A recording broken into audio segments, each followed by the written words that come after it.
Welcome to IT in Motion, where we make autonomous IT entertaining and informative. My name is Sun. And I'm Josh. We're your hosts. Today we're going to be talking to Terry Boyland, Executive Vice President of Exadel Financial Services. Everybody give it up for Terry Boyland. The man of the hour, the one and the only. How you doing there, Terry? I'm doing well. I mean, with a greeting like that, couldn't do otherwise. Well, entourage always follows you around. That's why all the cheering people, right? What they're there for. So tell us a little bit about yourself. It's high level. Yeah, sure. Well, as you mentioned, I'm Terry Boyland, and I have a background in technology. I've worked for a number of businesses, spent some years at JP Morgan running a chunk of their technology for Europe and Asia. And off of the back of that, I left JP, set up a investment firm, started building and developing companies, investing in a few others. And one of those was a company called CPQI, which is a business specifically providing technology for the financial sector, that the more difficult, the better. So trading and risk platforms in particular. Right. Grew that and sold it last year to Exadel. So they've invited me to stay, and here I am running their financial services area for them. Well, awesome. I would think it's fair to say you probably know a lot of business buzzwords, being in a lot of meetings with company leaders. Is that true? And not only do I know them, I hate them, and I'm guessing you're just gonna throw them at me here and embarrass me, right?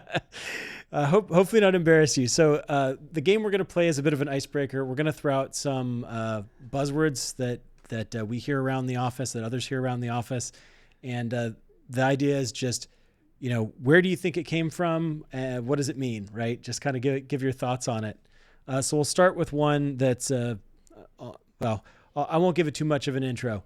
What does out of left field mean? Where does it come from?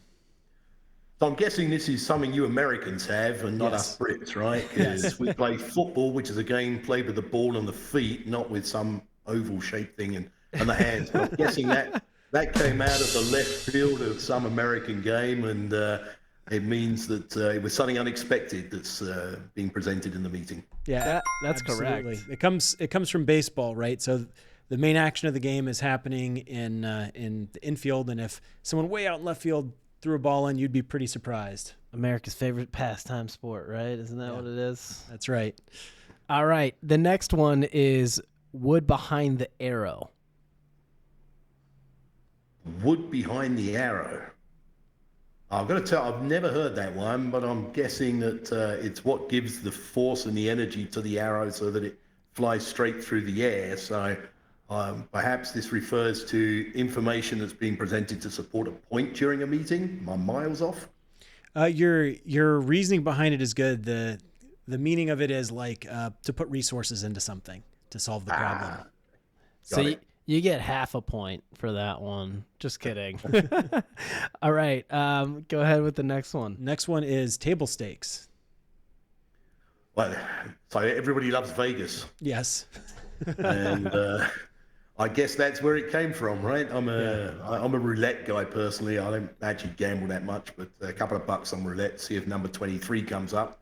Been good for me up until now, every time I put some money on there. But table stakes, I guess this is playing with the hand that we have and putting a sufficient amount on the table to make sure that we're investing properly against the risk of return. Yeah, absolutely. That is correct. Minimum you've got to do to participate in the market. That's right. And you're always winning, just like MJ. 23 is the number, as you know. All right. One more. Move the needle. So I'm pretty sure that would come from something related to driving, perhaps driving cars rather fast to move the accelerator needle a little bit faster. So this would refer to us trying to accelerate business and really make some progress. Exactly. It's about making impact. I'm not actually sure if it has to do with driving or if it has to do with like pressure gauges, but either way, when the needle's moving, something's happening. Exactly. And actually, there is one more. Skate to where the puck is going. So I did spend 5 years in Canada, and I do know that skating and pucks go together in ice hockey. Yes. I guess it might refer to something along the lines of following where the market's going. But I'd just like to say, guys, I think this proves that English and Americans are two nations divided by a common language. Yeah, absolutely does. Awesome. So transitioning into just who you are a little bit better, Terry, tell us about your humble beginnings all the way to where you are now. I know that could probably take the whole episode, but in a nutshell. Yeah. Well, so I do come actually from very humble beginnings. As you can tell from my accent, I'm English, not Australian, and was born in London. I have very loving parents, but my father was actually quite ill when I was young, and so my mother had to work very hard to feed me and my two ugly brothers, make sure we had enough to eat. So it didn't provide for a lot of opportunity, but it did teach somewhat of a life lesson, and that is being not having that much to lose gives you an opportunity to risk everything, because between having very little and having nothing, there's not a lot of distance. So built off the back of that, I've had the privilege over the years of working in quite a number of different firms and at different levels. Amongst those, working for one of the world's largest telecommunication companies and looking after the development of some of the very early knowledge management systems, an opportunity to share a platform with Microsoft's Steve Ballmer at the time, and on from that into some of the detailed work around banking, in particular e-commerce strategies when that was all the rage. Now, of course, we'll talk a little later about artificial intelligence, but from banking then into investing and creating and divesting some firms. And I guess the knowledge I've had has come either from the street in many ways, from education. I've had the privilege of, through the companies I've worked with, being supported through some educational programs. But most important for me, and something I genuinely believe in, is that the knowledge that I've picked up from the people I've had the pleasure to work with and the teams that I've had the pleasure to build, I'm the first one to say I'm by no means the owner of the truth. And the one thing that I really encourage amongst my teams is to make sure that they argue at me, that they raise their voice with me. Occasionally, given we're bankers, they might swear at me. That's okay too. We walk away friends, because that's the best way we learn what worked and what didn't. Sure. So it's seeking out that contrary opinion, right? Proving your ideas that they're actually good ideas, so that you make good choices. Is that one of the ways that you've found the information that you need? Like how I mean, to be in a position like yours over so many years requires learning a lot. How have you gained that necessary knowledge? Yeah, so I have a quick mind, and people who know me are very aware of that. So I consume a lot of information and I read a lot. All of that's fine. I'm a big fan of education. One of the most profound books that I've read was Jim Collins's Good to Great. That's very important, because it's not just a story of someone's life. It's a study, an empirical study of how some of the greatest companies share common characteristics. Amongst those, of course, you'll know facing the brutal facts, something that I've always encouraged my teams to do, is let's just look at it. It's ugly, it's hairy, that's okay. But if we understand it, we can deal with it. If we're frightened of it, then we just better stick our heads in the ground and hope that it goes away. So that's helped. But the knowledge aspect is fine, but you have to put it into practical application. And indeed, during the days when we were looking at knowledge management, the cycle of knowledge management we created started with data, pieces of data together to create information in context to create knowledge. But it's the application of that knowledge and learning from it that really is valuable. And we call that corporate wisdom. And you can really only do that application if you have teams around you that have the courage to try, not afraid to fail, because they know that failure is on the road to success, and that the environment around them supports them in testing these things out. So, I've had, I could list 20, 30 people who are absolutely brilliant, far beyond me, that should be sitting here talking about the things that they've been able to do, and I've learned from them. Sure. That's incredible. Yeah, it's truly inspiring. I mean, I love hearing that you encourage people to turn you into Swiss cheese, as I call it, right? Shoot holes at my statements and lean into the pain, right? Let's lean into the areas that need to be resolved, even if that's at risk of our own maybe livelihood at this company, right? If people's fear of failing, a lot of it derives on, will I get fired if I don't succeed, right? And part part of it is just believing, right, that you can do it. And what the funny thing about failure is it's never like, oh, you failed and then that stops and it ends there. It's like, it's an iterative approach to failure, right? So it's like you failed at something and then you go back to the drawing board and you're like, well, we learned that you can't do this, so let's try to approach it in this way. And then iteratively you end up solving the problem, not overnight usually. Absolutely.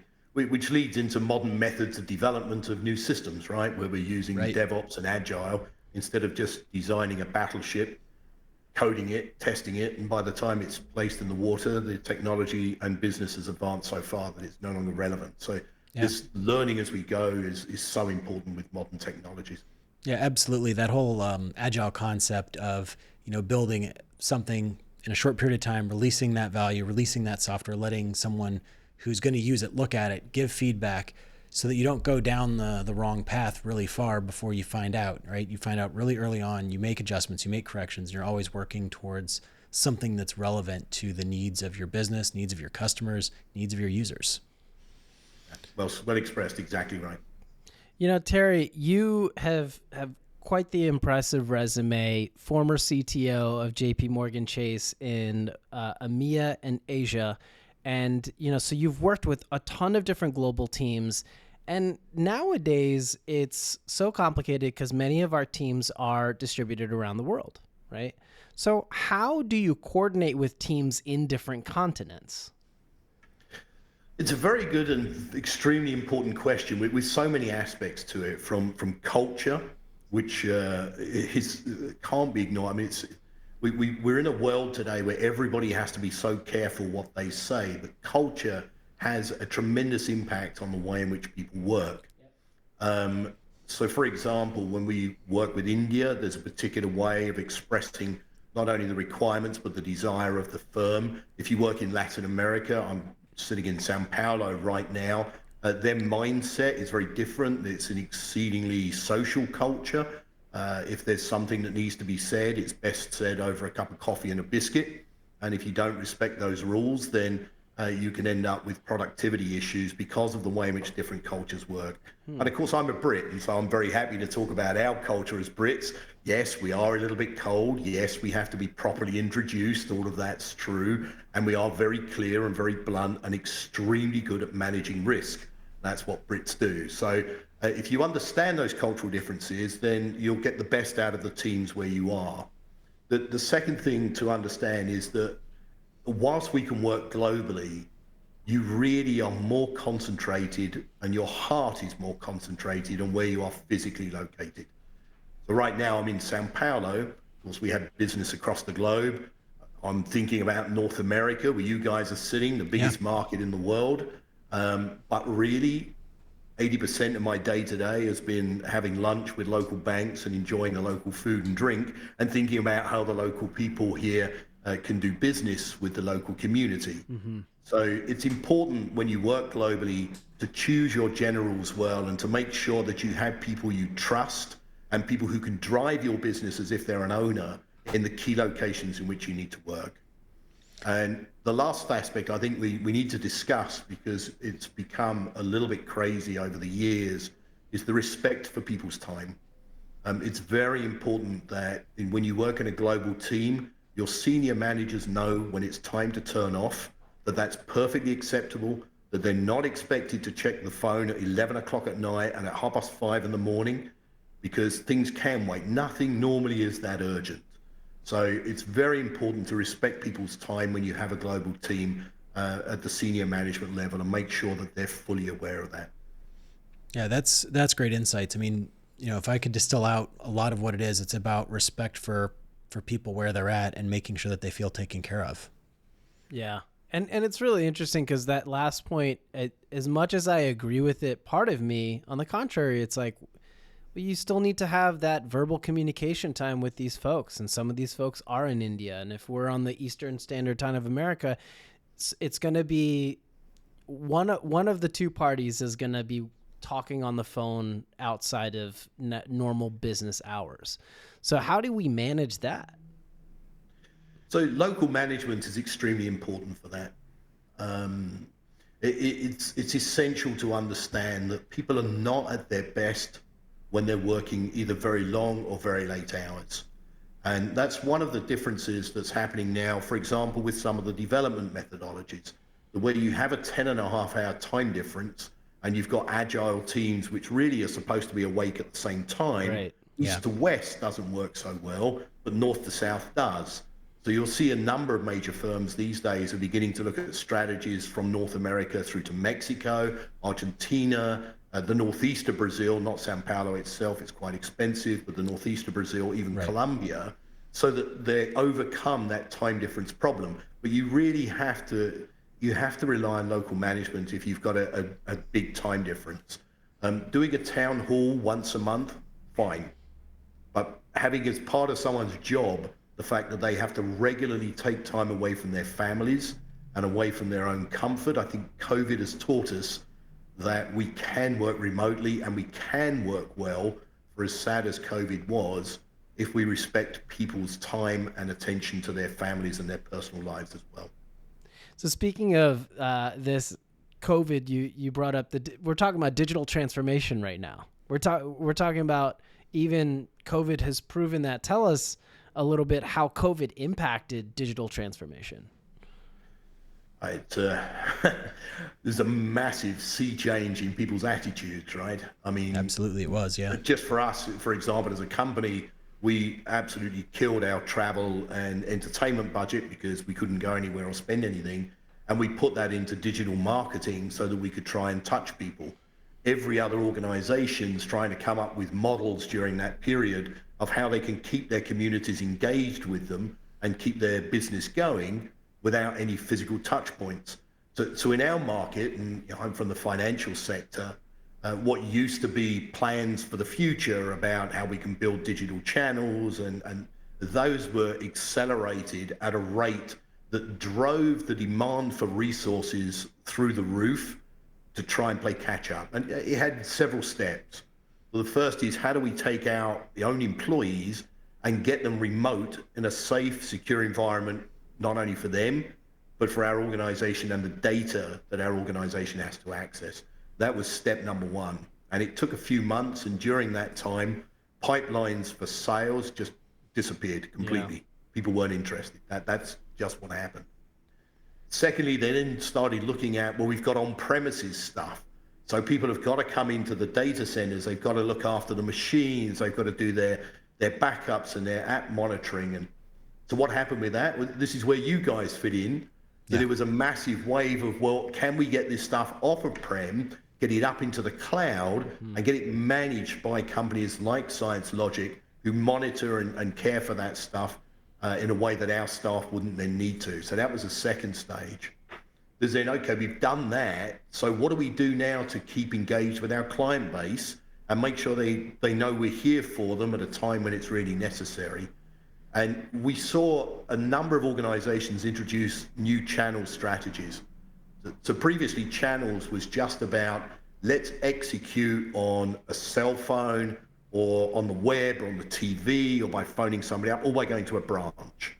That execution capability is zero now, in as much as if you don't have that, you have nothing. Everybody has to have that. It's by no means a differentiator.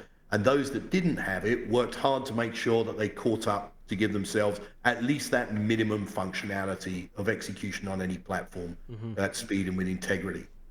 But then they go on to several other things, right?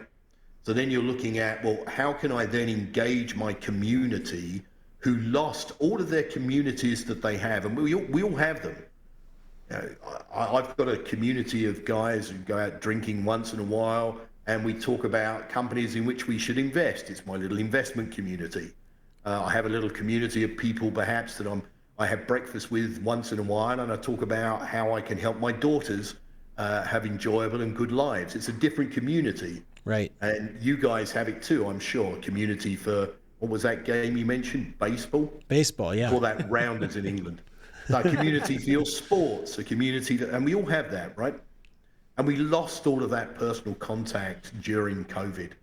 But organizations with good quality names who are trusted can rebuild those communities by providing not only content, but a mechanism of interchange that allows people to have the same sort of feeling of comfort that they had from their personal communities through an electronic means.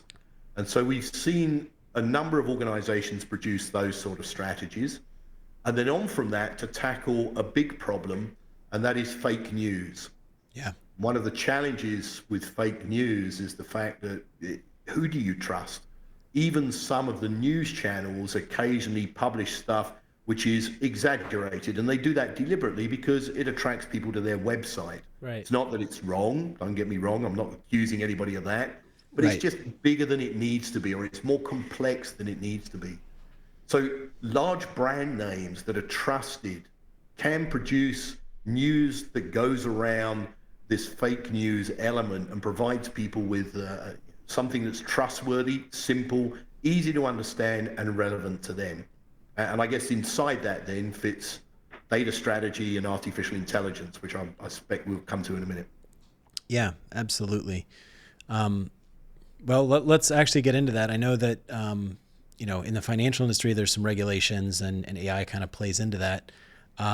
But, not just the financial industry, how does regulation in communities and all these things kind of play in with the AI piece of things? Yeah, it's an important question because proper AI isn't logical, right? It's not, Right. You're not programming a set of steps, one following the other. Mm-hmm. What you're doing is creating a program that learns from 50 years of history and then is giving you a prediction, an opinion based on that basis. The problem with that is when you look at compliance and regulation, you cannot audit an AI model. Right. Because you have to look at 50 years of learning to do that. In exactly the same way that if we have a trader, we can't audit his brain or his emotion. Right. So if he comes in one morning and he was bitten by a dog on the way to work and decides to sell his entire position on a particular stock because he's in a bad mood, you can't really audit the emotion behind it. Right. So we need to think about it in a different way. And so the way we think about it is like this. We use the AI canvas. It's been developed with the University of Toronto. And we take a problem, and that problem is then fed into what is just simply a prediction. I'll give you an example. Son's a good guy. Am I? If I lent him $100, what's the probability he's going to pay it back? 50-50. No, I'll pay you back, Terry. So we might say he's a great guy. Of course he's going to pay it back, right? But anything could happen. He could get hit by a bus. Not wishing that for sure. And then his wife doesn't know that he's owing me $100, so I don't get it back. So the answer's never 100 and it's never 0. It's somewhere in the middle. I'll let my wife know that she was the inhibitor for, or that's what you're claiming, right? So what do we do? Well, within banks, they have models that, such as the Monte Carlo simulation model or others, things that are built on spreadsheets, that will come up with a calculation based on a set of criteria as to the probability of somebody like Som repaying that loan. Right.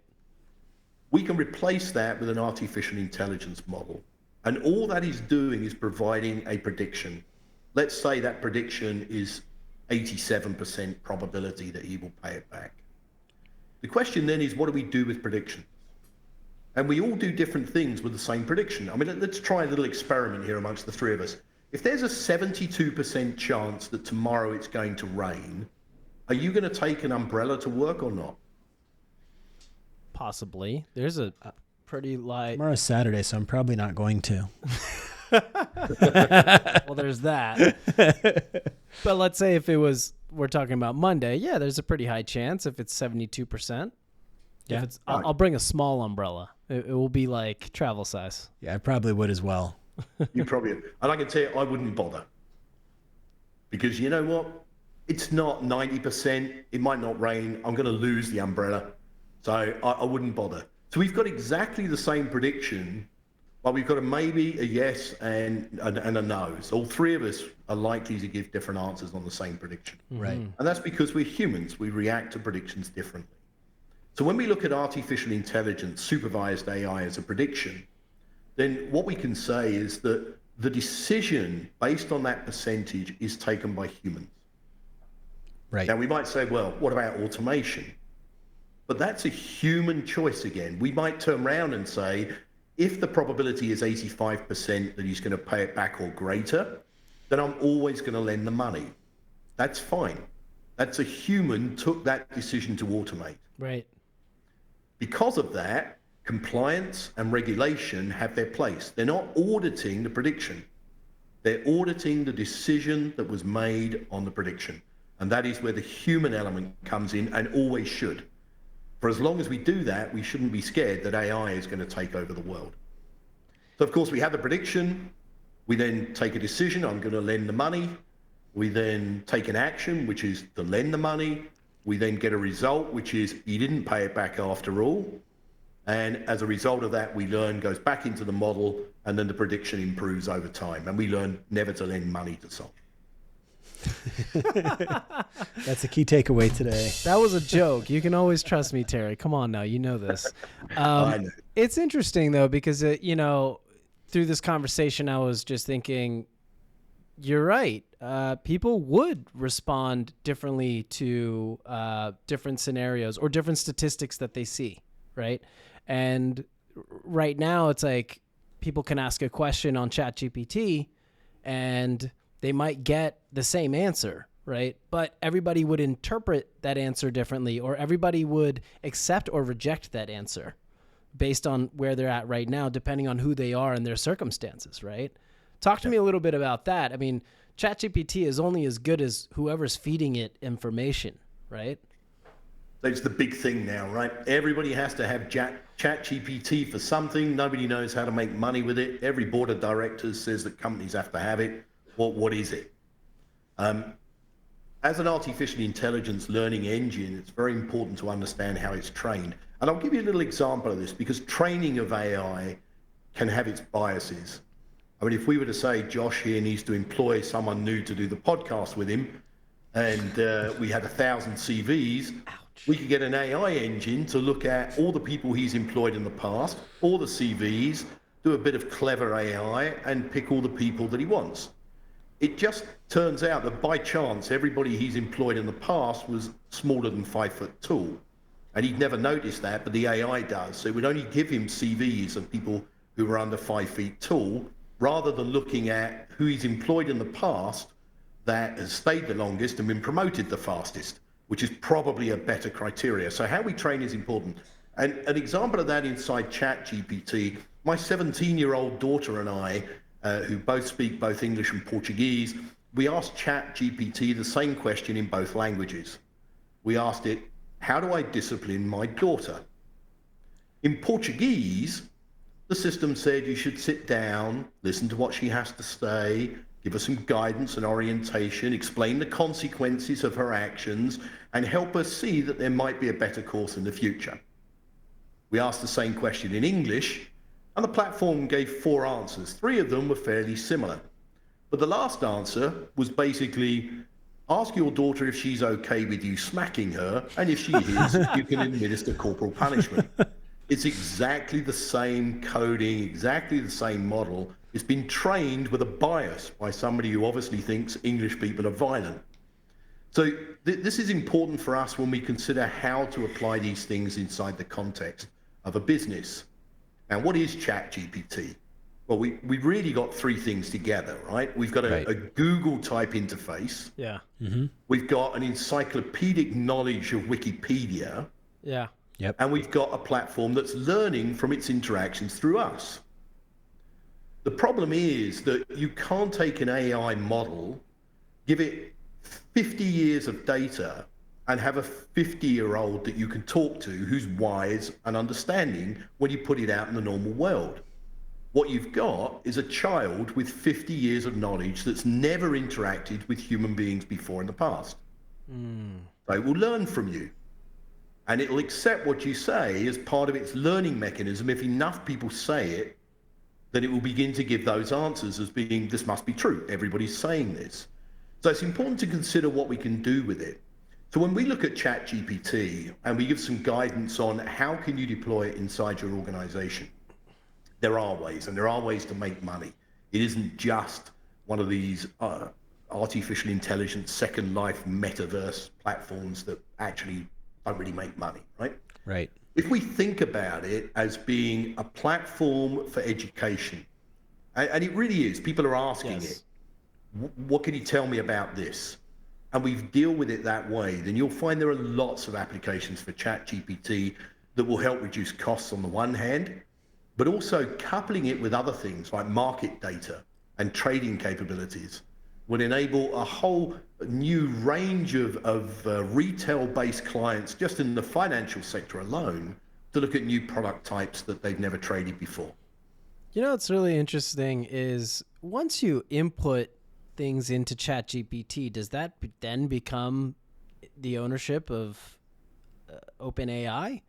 I mean, that data right there, you just put it into another system. Do you own that anymore? Or is that, I mean, there's so many gray areas in which we're using it perhaps on our daily base. Some people are generating code from this stuff. Is that even your code anymore? Or is it chat? I mean, where is that line drawn right now? What are some guidance you think companies could suggest for their employees to use ChatGPT or maybe not use ChatGPT just because there's so much unknowns? And there is an entire branch of the legal area which is trying to answer that question right now. Writing the code is one element, and I can claim copyright on code I write. Owning the data that's going to train the artificial intelligence model, if I own the data, that's my data. But if I put those two together and train someone else's model using my code, who owns the resulting intelligence that comes from that? Welcome to the scary world of new legal problems. It definitely feels a lot like some of the legal problems that started to pop up maybe, I don't know, 25 years ago, right? As the internet started to become mainstream and, sharing information digitally became a lot easier. But it's kind of a more extreme version of it because there's a new sort of actor involved. Whereas before it was still just people, but in a bit of a new medium. And so I think there's going to be some variation between countries, and you're going to have a lot of a lot of learning that's going to happen as different countries pick different policies before there's sort of an international consensus on what that ownership looks like. Yeah, I agree with you. It's an exceedingly complex area. And when we look at today, there are artificial intelligence programs that are writing computer code themselves. So who owns that computer code? And who therefore is responsible for any issues that might occur in the deployment of that computer code into a production environment? It's got a lot of work ahead on the legal area, and I'm sure they're going to earn a lot of money trying to figure it out. Yeah, it's interesting. There was a recent legal case in the United States where I believe it was an image, right? It was like a diffusion-based model had produced something, and the Supreme Court found that if it's primarily generated by artificial intelligence, it wasn't created by humans, so it is ineligible for copyright. And so if that sort of thinking continues to stand, I think it'll have some really interesting implications for how this stuff gets used, because anything produced by it essentially has to become public domain or a trade secret. Absolutely. Yeah. So, talking a whole lot about ChatGPT, but let's scale back. I mean, there's a lot of other tools that are starting to emerge now. What are the special risks or requirements around using artificial intelligence in general that maybe our listeners can learn from, or ourselves, honestly, Josh? It's kind of a unknown world we're walking into. Any advice? To be clear, I'm learning too, right? This is all new stuff for all of us, so we see how we go. I mean, I think some of the early stuff that was done, there are two types of artificial intelligence that we look at. There's supervised and unsupervised.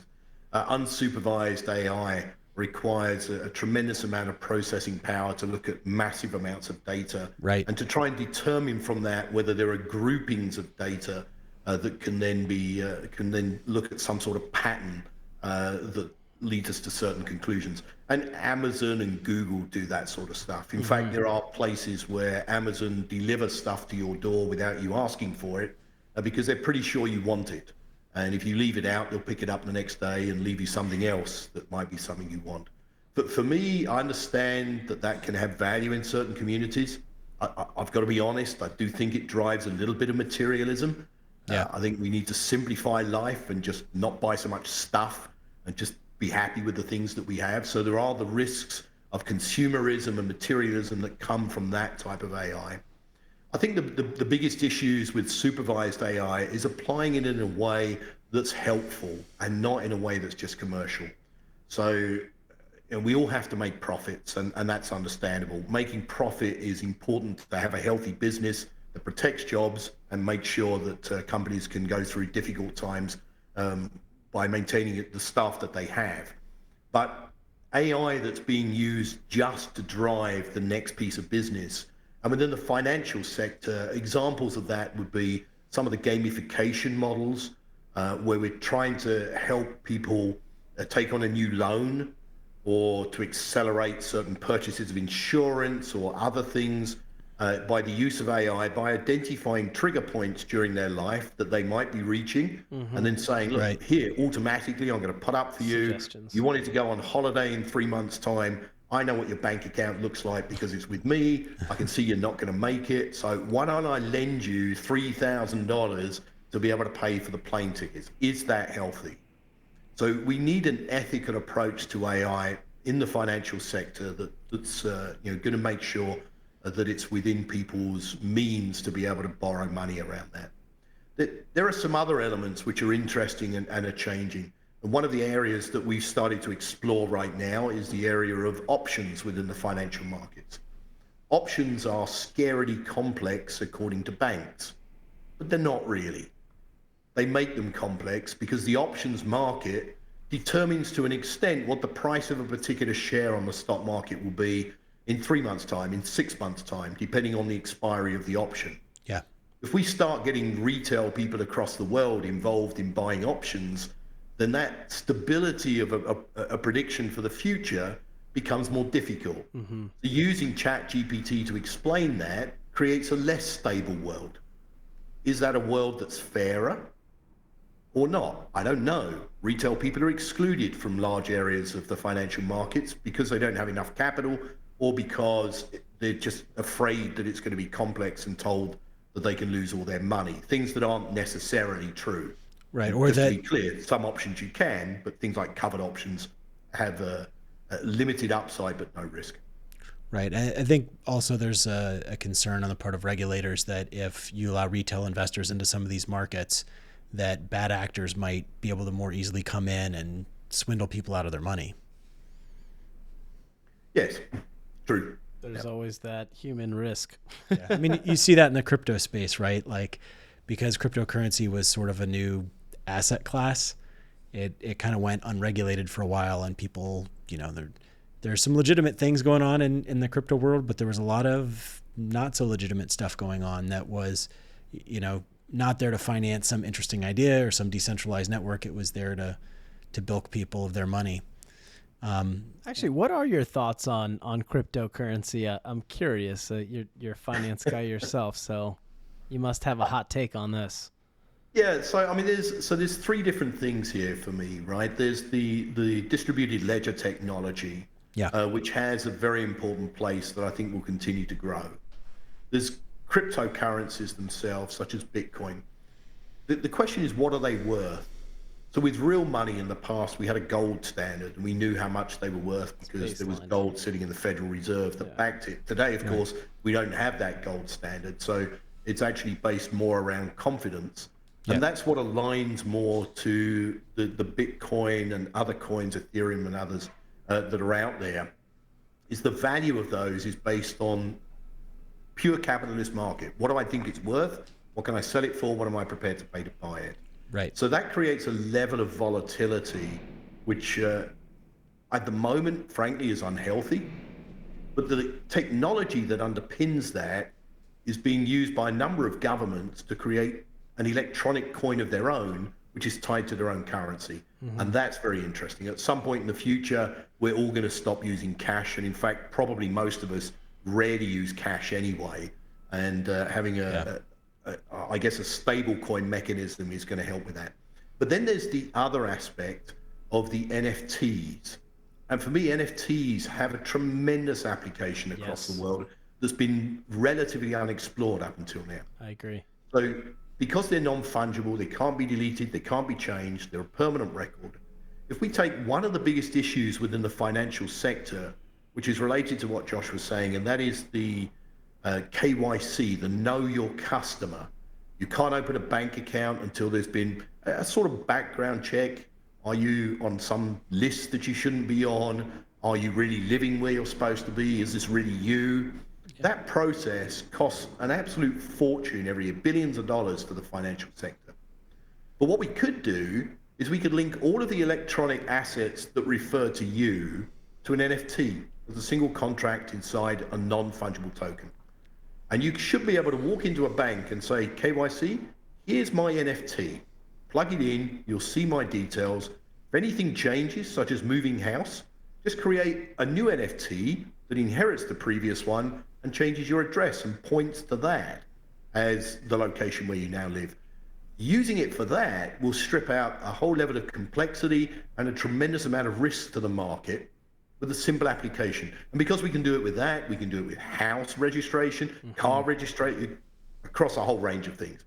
In fact, the digitalization of assets is a major new industry that's coming, and in time will completely replace the custody system within banks anyway.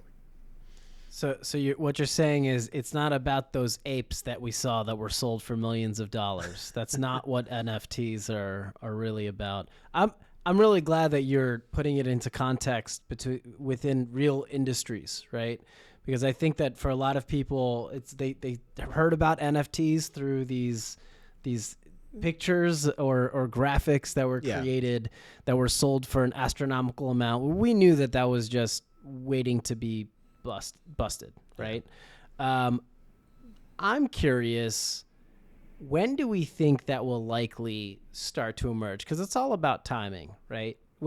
If companies start to do it now, are they going to be? Are they too early? What is going to be the pain point in society where this is actually going to be relevant and adoption is going to rise significantly? Yeah, so the speed is ever increasing.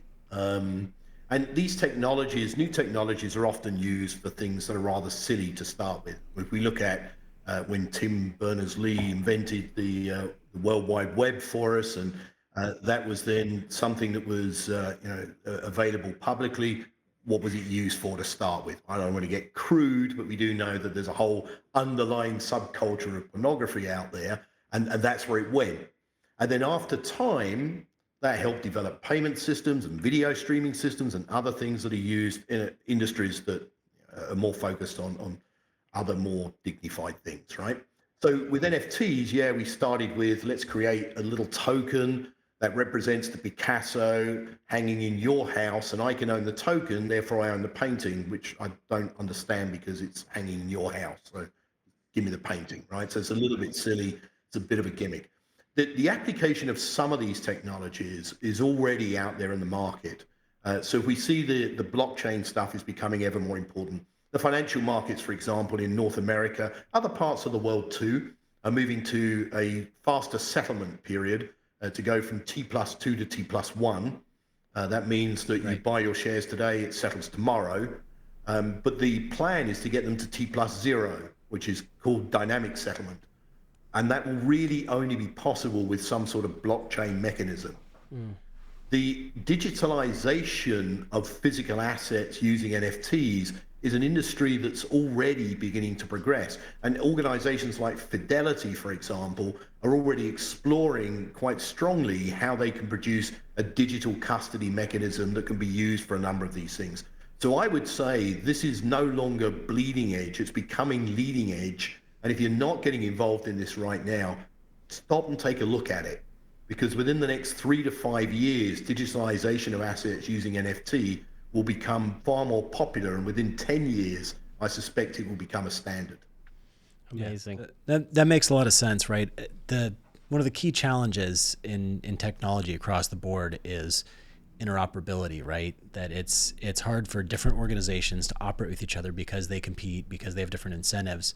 And so something that standardizes that interface for information exchange, whether that's a paper form or a file format or whatever it is, it becomes the choke point for a lot of innovation in the economy. And so moving to something like an NFT that's in a standardized format like that really seems like it would make possible a new form of interchange. And the fact that it's based on a digital ledger means that there's not a single entity that controls it, right? So it's like, to give son a $5 bill, I don't have to go through the Federal Reserve Bank.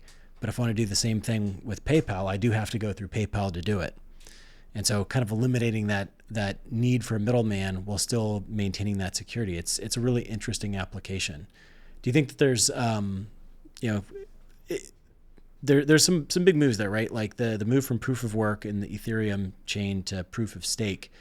Do you think that's going to help drive it forward, or are there other things that are going to help drive it forward? So I'm a big believer in simplification. I think that the world around us has become exceedingly complex, and we introduce extra complexity to protect our jobs or to make ourselves seem clever. We use business buzzwords, to go back to the beginning of this conversation, to try and, I don't know what that's all about, to be honest. Anything that simplifies life. In reality, I read a lot. One of the favorite quotes that I like actually comes from ancient King Solomon. He said, "There's nothing better than to eat and drink and see good for your hard work, and to sit around a table with a group of people who are your friends and just share a good meal and a decent bottle of wine is the most simple form of pleasure that we have as humans."